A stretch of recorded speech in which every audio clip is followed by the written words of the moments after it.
Hey gang, so I'm here with something very special today. This is a Massey Ferguson 97 with front wheel assist from Roger Mohr. So Roger Mohr was doing really nice, high detailed tractors, mainly focusing on Massey Ferguson and Minneapolis Moline. Now there are a few other brands out there too, but for the most part, that was it. So he was really filling this niche that just kind of didn't exist, and that nobody was doing.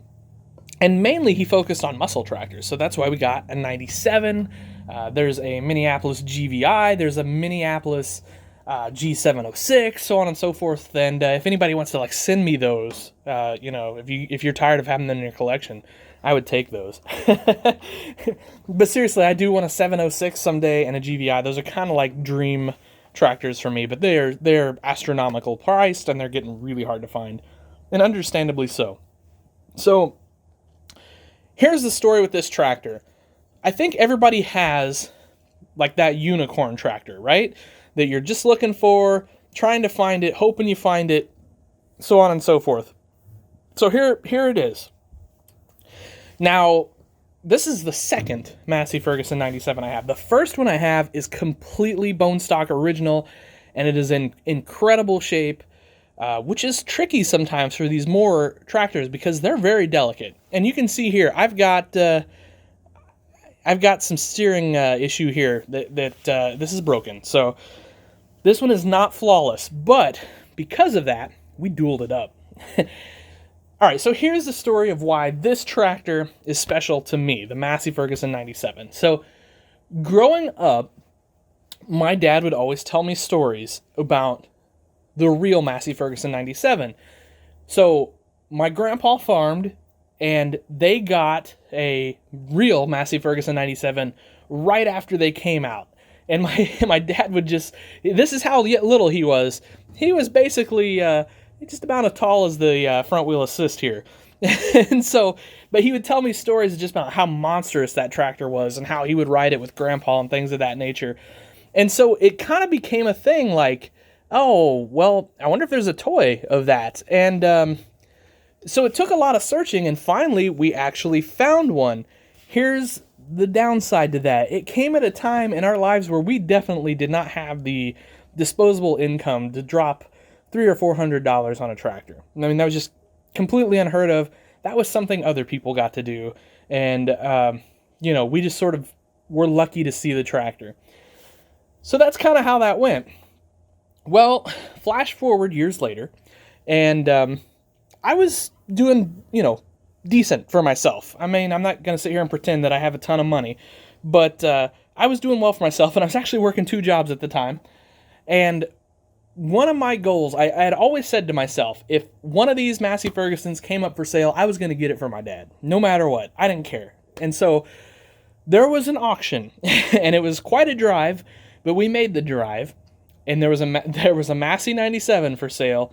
And anyway, long story short, it came home with us, and it's still the best purchase I've ever made. I mean, we have that tractor. We will always have that tractor, no matter what.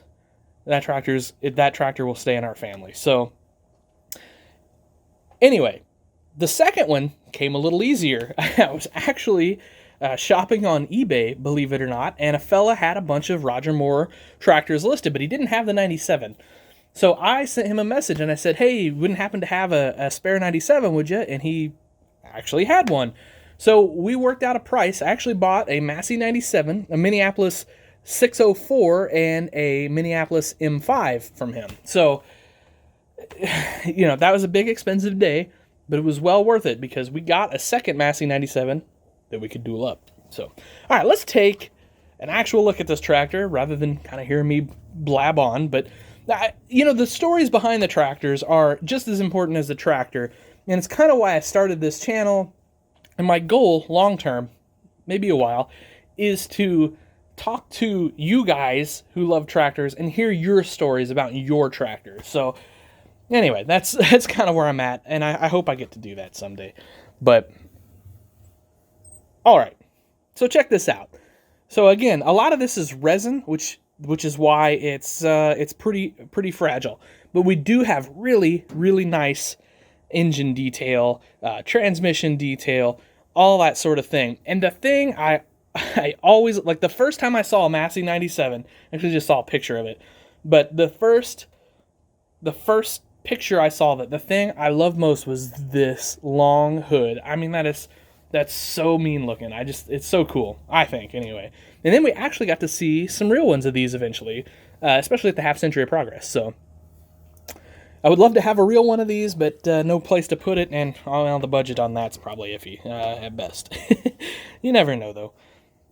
Anyway, so front wheel assist, obviously get the front wheel assist pumpkin here, and we got nice front wheel assist tires. I think these are cool looking tires on here. Probably pretty perfect, although I wonder if just like a little bit bigger would be a little bit, a little bit crazier. Sorry, hit the wrong button on my tripod there. Anyway, really nice Massey logo up front. The thing I always love about these tractors, the paint is just flawless and crisp. I mean, even around the lights, even around the logo. Mohr's did an awesome job. And of course they had to, because they were getting a premium for these tractors. Even back when they were making them full tilt, these were, a couple $200-$300 tractors. And then now, oh my gosh, I mean, especially like the G706s and things like that, they're just astronomical. They're gone. They're just gone. I saw a couple 706 front wheel assist tractors one time go for up for sale at auction, and they both brought 4 figures, which is crazy, but they did. 2 people wanted them really bad, I guess. Anyway, coming around the side, more really cool detail. Love the cleaner here, and then of course we just got a kind of a nice simple exhaust there, and then our battery sitting up high, which is kind of unusual, but there it is. Now again, we customized this one a little bit, so check out the clamp-on duals that we put in there. It has the clamps and everything, and then we went with a nice 18-4-34 dual. I believe we got these from Dakota Toys. It's an AgriMaster tire co-op, so it is what it is. Super beefy tire though. I mean, doesn't it just look so cool on this tractor? I do. I think it's the coolest thing ever. All right, moving around to the back. Hydraulic outlets, nicely detailed drawbar. Of course, these are bareback, so I don't know if they ever did a 3-point version of these or not, but I don't know that I've ever seen one. You've got your pedals. We've got a handle. Let's climb up here in the seats and just see nice gauge cluster, steering wheel, shift lever, all that sort of thing from the operator station. Now I'm just going to pull you back. Just look down that big old long hood, how cool that is. I mean, can you imagine driving one of these in real life? In 19, whenever these came out, holy crap. I don't know. That would just be so cool, I think. So, all right, guys. That's going to have to do it for this review, though. I appreciate you watching. I hope you didn't mind me sharing my little story about why this tractor is important to my family and special to my family. And in my opinion, that's what these tractors are all about. It's not collecting tractors is not, for me, is not about collecting, mass, having every tractor. It's about having the tractors that are special. So this one is special to me and my family, and I hope you think it's cool, guys. So I really appreciate you watching. As always, you're the best. I'm continued to be amazed at the response I get from these. So I'm blown away. Anyway, please do the like, share, subscribe thing. Really appreciate it. If you would, as always, have yourselves a great day. Treat each other well. Happy tractor hunting, and I'll catch you later.